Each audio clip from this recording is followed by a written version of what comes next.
Sawadee Cup and welcome to another Funkit Pod here. And it's Tuesday, and you know what it means, Thailand Tuesday. And I know I promised we will do an election special, but it has to wait a little bit longer simply because, well, I just came back from the immigration and I thought I finally can give like a final update on the whole immigration process here. So if you listen to the previous Thailand Tuesday, I mentioned that I went to extend my 1 year visa that I have like every year, like my work visa. And usually it's no problem. I get all the documents from my employer. This time there was a problem because I don't even know what. There's like a letter that says that I'm employed by university and some wording was wrong. And then I called the staff at the university who always prepares all the documents for me. And she said, okay, I understand, let me fix it. She fixed some wording in Pasar Thai, so I'm not quite sure what's exactly the problem was there. Whatever. So they changed like a small sentence in the document. They sent me the document again. I printed it again. I printed it in color just so that the e-signature looks like more legit. But then the office staff was like, well, how did you get it so fast? I'm like, well, we printed it. I should have said they grabbed it or something. I was too honest. And then she's like, no, we don't accept electronic signatures.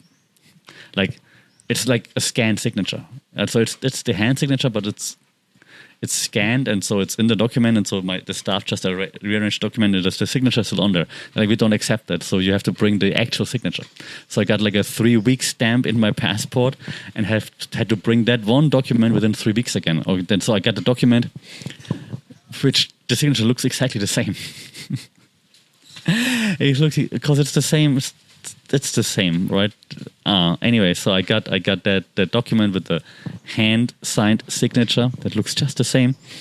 And then I went back after to immigration, and I thought, well, I cannot just walk in there with this one document. They don't know why I'm going there and so on. I was already freaking out. Our staff at the university said, no, just go. They said, just go, bring the document, it's going to be fine. Okay, so I went there. I went to the information first at the immigration in Chiang Mai, and the lady at the immigration didn't know anything. She's like, just go inside and ask for a queue number. They're going to tell you probably. She couldn't help me at all. So information was like, and I already got a bit scared. I'm like, oh no, if they don't know, it's going to be terrible to explain. Like, hey, I've been here 3 weeks ago, blah, blah, blah. I mean, I thought they have so many cases like this, so they're not going to remember anyone, right? Obviously. But then I went to the place, the counter where you get your number, and they tell you like which counter area to go to, right? So usually visa extension is counter area N. Usually you're like N1 is like the counters for your visa extension application. Then there's one counter, is the N2 counter, which is then for things like this, apparently, for like those short picking up passports, like if you have to hand in something later, apparently.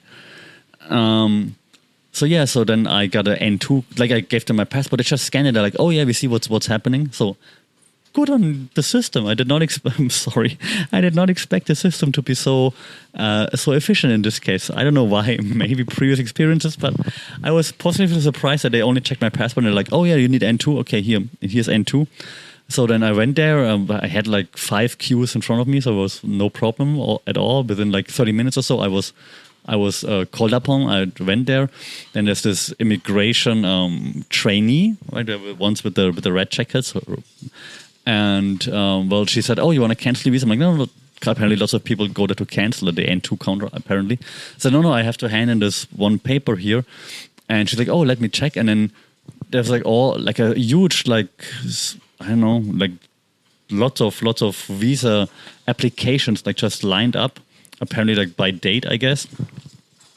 And so she was just thinking, okay, let me check. And then she went through lots of paperwork and she found my application, which was basically lying there probably for like 3 weeks or so. And she said, oh yeah, sure, I got it. She double checked it and she's like, yeah, seems legit. She showed it to the actual visa officer. She was nodding and she's like, okay, cool. Wait outside. We'll give you the passport later. So I was waiting for another 45 minutes or so, or maybe like an hour. And then I got the passport back and everything is done. And I have my 1 year visa now eventually. Because actually, like I said, all I was missing was like this one paper that had to be hand signed, which is the rule. So I'm not complaining about that. It looks the same, but I'm not, like I said, if it's a rule, it's a rule. And maybe it's also just because there's been like in the news, there's this crackdown on like those, corrupt immigration officers and stuff like this. Like it was like in the news that like some Chinese businessman had some weird connections corruption-wise or something, was bribing lots of immigration officials apparently, allegedly. So as far as I understood the news, like of this Thai whistleblower dude. So maybe that's also why they're now extra strict by looking at everything and just making sure there's no dubious business going on. But I mean, they're looking. Never mind. Let them know it's fine. It's like go by the rules. All good. So now it's done for a year. As long as the 90 days work online, I don't have to go there anymore. Fingers crossed. So all good here. Yeah, so that was just my final visa update. So just so that you know, because I assume you've totally invested here. What else do I have on my notes here? I can't even read my own handwriting. Fantastic. Looks like Walkman, but why would I talk about Walkman on Thailand Tuesday? I also wrote on the pollution. I mean, if you live here, you know that, but the pollution has been just terrible this past few weeks. It's just insane. If you look at the map, also all the stuff just flies right into Bangkok. Yeah, so if you're thinking of doing a Bangkok trip for now, like, I mean, if it's your holiday, yeah, but if you have the chance to move it, because right now it's just really terrible. Like today is okay-ish. It says moderate pollution, which is still not nice, but it's like better than the last few days where it was like all in the orange or red, like unhealthy for sensitive or just unhealthy. So yeah, double consider this based upon your possibilities if you're planning to go somewhere. Other than that, I also wrote down I want to complain about Grab. I did this before, but I mean, I wrote it down, so I'm going to do it now. Grab, the Uber of Thailand, basically, right? Grab, it's just getting so expensive. It's ridiculous. Like, oh my God, it's like when I go to the immigration, it's like double the price.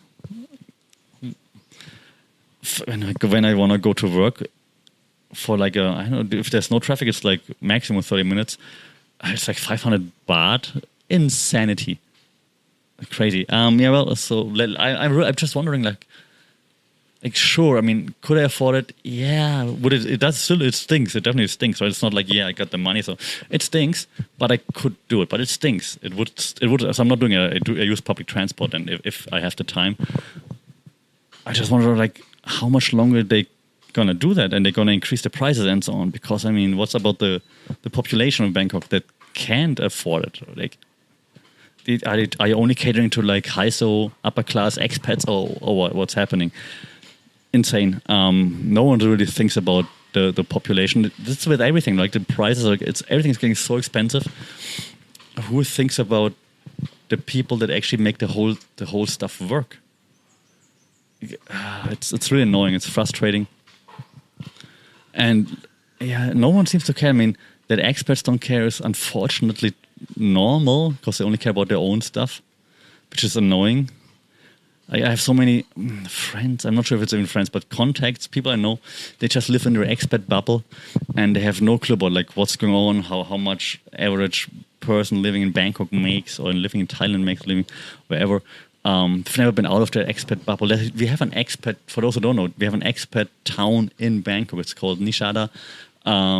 It's a bit outside of Bangkok, but it's like you drive through the entrance to like the gated community basically, and it's a huge community, and it does not look like Bangkok at all. It's like all very nice maintained, lots of green stuff, a lake.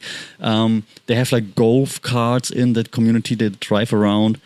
There's an international school campus on that ground, so you don't need to leave. If you live there, you don't need to leave it. And to be honest, if I would live there, I also wouldn't leave it because it's way prettier than Bangkok. But that's also why the people living there, it's freaking expensive. The people living there don't know anything. They don't have a clue at all about life in Thailand / Bangkok, or the struggles that like normal people would go through, which is sometimes very frustrating when you talk with expats and they're just like, yeah, everything is so cheap here and it's so awesome. And like, yeah, dude, it's because you work for an international company and they throw money at you so that you stay here. It's not the real life. And that's just, and I'm not saying they should feel bad. It's great for them, but they should. I would just want them to know how real life looks like. Yeah. So okay, that's my weekly rant. Thanks for listening.